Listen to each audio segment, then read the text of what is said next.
돼요.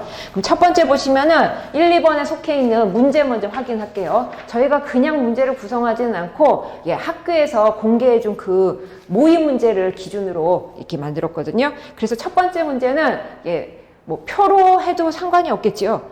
그렇죠? 근데 얘는 표로 하기보다는 이제 내용을 요약하는 그러한 질문이 더 어울리기 때문에 요약형의 문제를 제시를 해드린 거예요. 그래서 모의 문제에도 이러한 문제가 있었기 때문에 그 문제를 흉내내는 그러한 따라쟁이 문제로 정리하시면 되는데, 어쨌든 핵심어를 먼저 쓰시는 방법을 추천을 드리고요. 핵심어만 빈칸으로 나올 수는 없으니까 핵심어가 아닌 부분에서 세부적으로 나올 수 있거든요. 근데 먼저 채워야 되는 빈칸은 대부분 핵심어에서 제시를 해줄 거기 때문에 여러분이 요약형이나 표나 어쨌든 핵심어를 정리하는 그러한 방법이 좀 필요한 거예요. 두 번째 문제를 확인하시면은 그 내용 중에 이 내용을 뒷받침하는 실험이 나왔죠. 그래서 그 마중물 효과에 대한 그런 실험에 대해서 내용을 연결하는 그러한 부분이기 때문에 얘도 내용에 나와 있는 부분을 충분히 활용을 하셔야 돼요. 그러면 이제 문제를 알았으니까 내용을 이제 정리하시면서 그 문제를 해결하실 수 있으면 되겠죠. 그래서 첫 번째 문단에 거의 중심 내용이 거의 다 나왔어요. 그래서 핵심이 되는 단어는 창의성이요. 그래서 창의성의 단어의 뜻을 생각하시면 여러분이 알고 있는 기본적인 가장 단순한 정의로 시작을 하죠. 무언가 새롭게 만들어내는 거예요. 하지만 특성은 다른 여러 가지 요소와 결합되어 있다고 그랬죠. 그래서 인지적 요소, 정서적 요소, 의지적 요소가 결합된 특성을 갖고 있다라고 얘기를 했어요.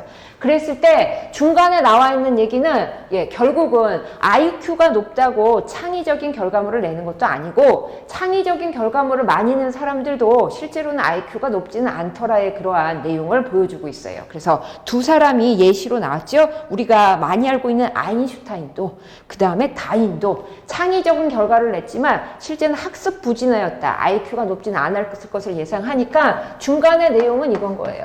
IQ와 이 창의성과의 관계겠죠? 별로 관련이 없는 것 같다. 별 내용은 아니지만 내용이 있기 때문에 지금 정리를 드리는 거예요. 그랬을 때 창의성을 구성하는 요소, 얘가 핵심 내용이죠.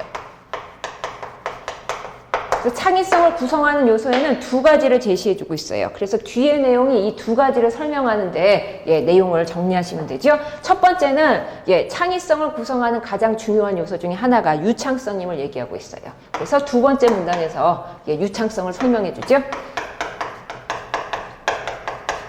그 다음에 두 번째가 의지력이라는 요소인데, 의지력은 마지막 문단에서 한번 얘기하니까 그때 의지력을 정리할게요. 그러면 어쨌든 창의성을 구성하는 요소는 두 가지, 유창성이라는 단어를 정리하셔야겠고 마지막에 의지력을 정리하시면 돼요. 그래서 두 번째 문단, 세 번째 문단, 네 번째 문단까지, 그렇죠? 유창성에 대해서 설명을 하는 거기 때문에 창의성의 구성 요소에서는 두 가지가 있지만 유창성의 많은 부분을 할애하고 있다는 것을 예측하시면 돼요. 그럼 첫 번째 유창성의 개념 정의를 먼저 출발하는데 둘 사이에 아무 관련이 없을 것 같은 개념인 거예요. 근데 거기서 관련성을 발견하는 거예요. 그게 인지적 유창성. 유창성을 설명하고 있으니까 빈칸 넣기에 인지적 유창성이나 아니면 유창성 둘 중에 하나를 써야 되는 그러한 경우가 생기겠죠. 그래서 어쨌든 유창성의 개념부터 정리하시고요. 그랬을 때 이 유창성과 관련되는 상황을 두 가지와 관련을 한 거예요. 결국은 긴장 상태와 긴장하지 않은 상태요. 긴장을 풀고 쉬는 상태요. 이렇게 정리할게요. 나와 있는 단어로 그냥 해야 되니까. 그러니까 결국은 유창성이라는 게 긴장 상태에서는 각성이 올라간다고 그랬어요. 그래서 연상의 폭이 좁아지고요. 결론은 유창성이 떨어진다고요. 그래서 얘는 유창성이 떨어지고, 중간에 이렇게 쓸까요? 유창성이 떨어진다는 얘기. 중간의 과정을 확인하셔야 돼요. 그 다음에 긴장을 풀고 쉬고 있을 때는 유창성이 향상되는 그러한 결과를 보여준다라고 했죠. 그래서 예시로 뉴턴을 들어줬어요. 뉴턴이 미적분에 대한 아이디어를 쉬고 있을 때 발견했다네. 그렇죠? 그렇기 때문에 그래서 그러한 내용을 한 가지 인지적 유창성과 긴장을 풀고 쉬고 있을 때 유창성이 향상되는 그러한 관계를 하나 확인하실 수 있으면 돼요.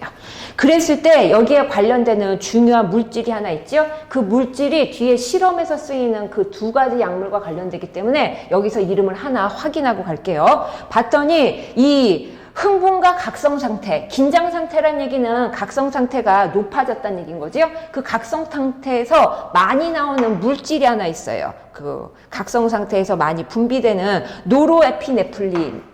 그렇죠? 이름이 어렵더라도 뒤에서 얘가 중요하게 쓰이니까 이름을 명확히 확인하셔야 돼요. 그렇죠? 긴장 상태에서 얘가 많이 분비된다고요. 그래서 첫 번째 문단에서, 두 번째 문단 지금 하고 있어요. 이 유창성과 노르에피네프린의 농도와의 관계를 이야기하는 거예요. 그래서 결론은 말씀드리면 결국은 각성 상태에서 이 물질이 많이 분비되고 농도가 짙을 거기 때문에 이 내용이 결국은 유창성에 떨어지는 결과로 연결이 되겠죠. 그래서 마지막 확인하셨으면 되겠고, 이거를 뒷받침하는 실험 얘기가 세 번째 문단에 나오는 거예요. 그렇죠? 그래서 그 실험 이름은 마중물 실험이에요. 마중물 효과. 이 실험에 의해서 이 내용이 뒷받침되는 거예요. 그래서 확인하시면은 예시로 나오니까 그 예시를 통해서 확인하실 수 있으면 되죠. 그래서 처음에 단어들을 가짜 단어와 진짜 단어를 섞어서 무작위로 띄워준다 이건 거예요. 그랬을 때 진짜 단어면 신속하게 키를 누르고 가짜 단어면 키를 누르지 않는 요청을 하는 게 이 실험의 내용이에요. 하지만 진짜 단어 하나씩을 보여줄 때 그 앞에 보여주는 단어가 있거든요. 그래서 그 단어의 이름을 마중물이라 얘기한 거예요. 마중물 많이 들어봤지만 여러분은 지금 이런 걱정은 없죠. 수도를 틀었는데 물이 안 나와. 그런 걱정은 없잖아요. 하지만 우리가 시골, 산촌, 농촌에 있을 때 수도 시설이 완벽히 완비가 되지 않아 있다면 이렇게 지하수를 끌어 쓰든지 개울물을 갖다 쓰든지 해야 되는 그러한 상황이라고요. 그랬을 때 지하에 있는 물을 끌어올리는 그러한 도구 중에 펌프가 있죠. 그래서 펌프질을 해서 지하에 있는 물을 끌어올려줘야 돼요. 근데 그게 쉽지는 않단 말이에요. 그래서 처음에 그 펌프에다가 물을 살짝 넣어줘요. 그게 마중물이에요. 그러니까 지금 실험할 때 단어를 제시할 때 앞에 제시한 단어, 그게 마중물이 된다 이렇게 정리하시면 돼요. 그 다음에 내가 피실험자가 돼서 그 단어가 진짜인지 아닌지 그걸 맞춰야 되는 단어는 마중물 단어 뒤에 나오는 표적 단어가 되는 거예요. 그렇죠? 그랬을 때 이 의미적 연관성이 마중물을 제시한 단어와 그 다음에 진짜인지 아닌지 맞춰야 되는 표적 단어 사이에 의미 관계가 연관성이 높을수록 그 피실험자들의 반응이 신속했다 이 얘기인 거죠. 그랬을 때 필요한 또 개념이 하나 있죠. 사전의미 네트워크.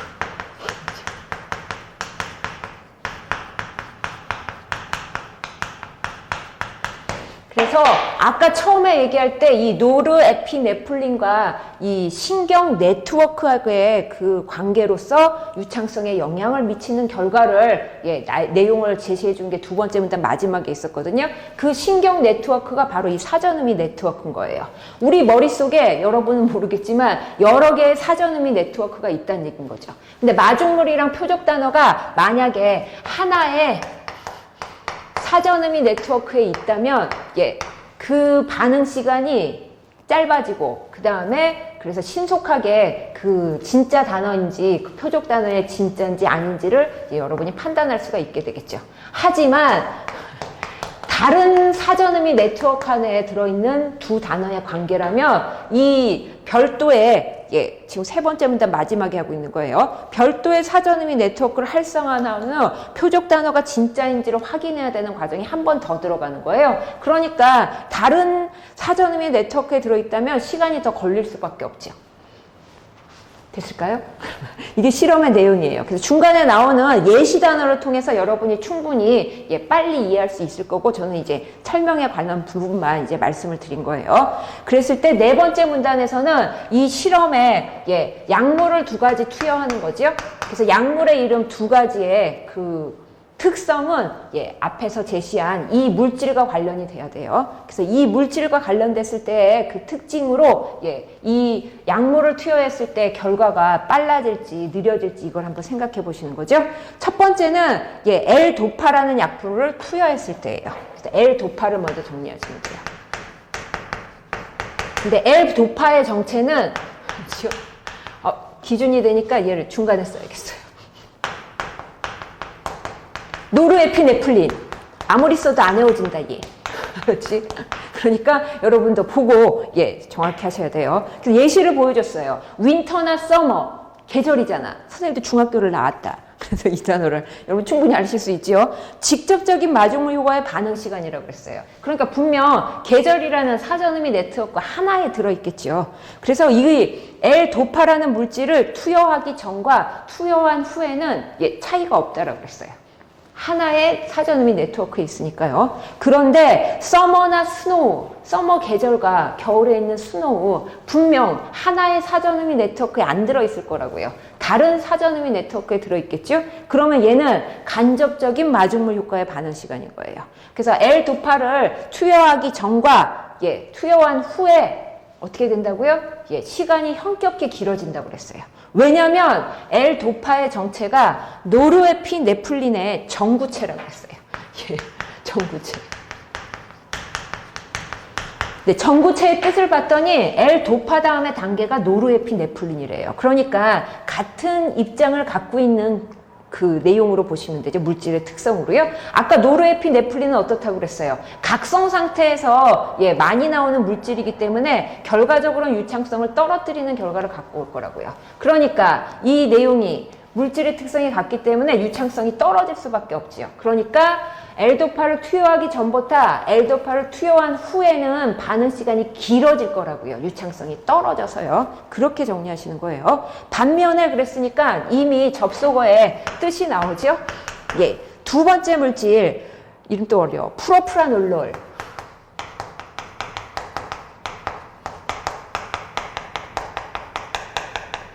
얘를 투여한다고 그랬어요. 그럼 얘의 특징을 정리하시면 되죠. 봤더니 노르에피네플린과 역시 연결성이 있어요. 대신 이거의 영향력을 줄인다고 그랬어요. 얘의 영향력을. 눈치챘지? 선생님 또 길어서 안 쓰려고. 그렇지? 중간에 썼다. 그래서 L-도파는 노르에피네플린의 정구체. 그래서 같은 성향의 물질로 정리를 하셔야겠고, 프로프라놀롤은 노르에피네플린의 영향력을 줄이니까 이것과는 상대적인 그러한 특성을 갖는다고 생각하시면 되죠. 그러면 결국은 사전음이 네트워크를 얘는 확장하는 역할을 하게 되죠. 그래서 약물을 투여했을 때 연상 테스트에 의해서 유창성이 향상되는 그러한 결과를 갖게 된다고요. 그럼 유창성의 그러한 결과로 같이 연결할까요? L-도파를 투여하기 전과 후에서는 이 실험이 두 가지 내용이 들어갔을 확인하셔야 돼요. 하나의 사전음이 네트워크에서는 변화가 없더라. 하지만 다른 사전음이 네트워크에 속해 있는 마중물 단어, 표적 단어 실험에 L-도파를 투여하기 전과 후는 시간의 길이가 달라지죠. 반응 시간이 길어질 거라고요. 유창성이 떨어져요. 프로프라놀롤은 이 물질의 영향력을 줄여주니까 유창성이 향상되겠죠. 그게 네 번째 문단이에요. 그래서 어쨌든 유창성을 설명하는 이 내용으로 같이 정리를 하셔야 돼요. 그럼 다섯 번째 문단에서 창의성의 구성 요소 두 가지 살펴본다고 얘기했어요. 그럼 유창성이 끝나고 다섯 번째 문단에서는 드디어 그렇죠? 우리한테 이게 제일 필요했는데 우리 공부할 때 그렇죠? 의지력을 여기서 확인하시면 돼요. 그렇죠? 그래서 의지력은 결국은 이게 과학기술 지문에 있는 거거든요. 그러니까 창의성을 구성하는 유창성과 의지력이 뇌에서 어떻게 발현되는지 그 과정을 지금 살펴보고 있는 거예요. 그래서 의지력의 내용은 외부의 보상이 없이도 이렇게 지속적인 과제를 수행할 수 있도록 해주는 그러한 능력인 거거든요. 그래서 이것이 활동되는 뇌의 핵심 부위는 전두엽이라고 알려준 거죠. 그렇죠? 그래서 전두엽이 망가지면은 의지가 박약. 근데 우리는 안 망가졌는데 의지 박약이야. 의지 박약증이 나타난다고 이렇게 알려줬어요. 그래서 인간의 욕구를 두 가지로 나눠서 보고 있죠? 내용에서요. 첫 번째는요, 생리적 욕구예요. 그래서 생리적 욕구는 시상하부에서 촉발이 된다고 그랬어요. 근데 이 시상하부가 실제로는 전두엽이랑 연결이 되고 있대요. 그렇죠? 그 다음에 생리적 욕구가 아닌 그 외에 다양한 욕구들이 있어요. 그랬을 때 이 다양한 욕구에 들어가는 그러한 모습을 장기 목표를 이루는 욕구 이렇게도 정리했죠? 왜냐면 의지력이랑 연결을 해야 돼서. 그래서 장기 목표. 그랬을 때는 이 다양한 욕구를 어떻게 충족시킬지는 여기에 지식이 저장돼 있다고 그랬어요. 어디요? 측디엽과 두정엽이요.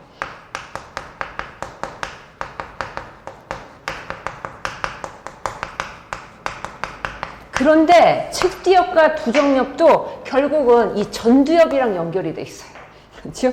전두엽이 의지력의 가장 핵심 부위임을 한번 확인하셔야 돼요. 그래서 만약에 장기적인 목표를 설정하면은 실제로는 복잡한 행동이 요구되는 거예요. 그래서 결국은 마지막에 이제 확인하시면 그 전두엽의 역할을 이제 확인하시면 돼요. 그래서 보통은 시상하부에서 촉발되는 그러한 욕구, 생리적 욕구를 해결할 수가 있는데 장기적인 이제 이러한 목표를 이루기 위해서는 이 생리적 욕구를 억제하면서 그 다음에 장기 목표를 이루기 위한 의지적인 행동을 추구하는 게 바로 전두엽에 하는 일이다 하고 제시를 해준 거예요. 그렇죠? 내 머리 안에 똑똑한 전두엽이 있다고. 그래서 외적 보상이 없을 때도 처음에 이야기처럼 내적 동기에 추동돼서 지속적인 활동을 이어갈 수 있게 해줬어요. 그렇죠? 그럼 이제 내용이 끝났네. 그렇지? 그래서 내용 정리한 상태에서 이제 1번부터 문제를 해결하시면 되죠. 창의적인 요소, 유창성과 의지력이 뇌에서 어떻게 발견되는지 그 뇌에서의 그 발현 과정을 따라가시는 거예요. 연관이 없어 보이는 거에 연관을 발견하는 능력은 뭐라고 그랬어요? 그게 유창성의 개념이에요. 근데 인지적 유창성이라고 했으니까 인지적 유창성 쓰셔도 되겠고요. 유창성도 되는 것으로 정리하시면 돼요. 그 다음에 긴장 상태에서 많이 분비되는 물질, 얘가 중요했죠? 노르에피네프린의 작용으로 연상의 폭이 좁아지니까 유창성은 떨어질 수밖에 없어요. 마중물 효과 실험을 위해서 이것이 뒷받침되는데요. 의지력은 그렇죠? 전두엽의 역할이 그렇죠? 그래서 보시면 첫 번째 문단에 1번 문제의 뜻은 이 전체 내용을 요약한 거예요. 그래서 요약한 거에 가로다 빈칸 넣기이기 때문에 핵심어들이 중요하겠죠. 그래서 제가 필기할 때 어디에 노란색을 쓰는지 알고 있겠죠? 그래서 보통은 빈칸 넣기의 기본은 핵심어예요. 그래서 핵심어를 먼저 쓸 수 있는데 내용 정리를 하실 수 있으면 돼요.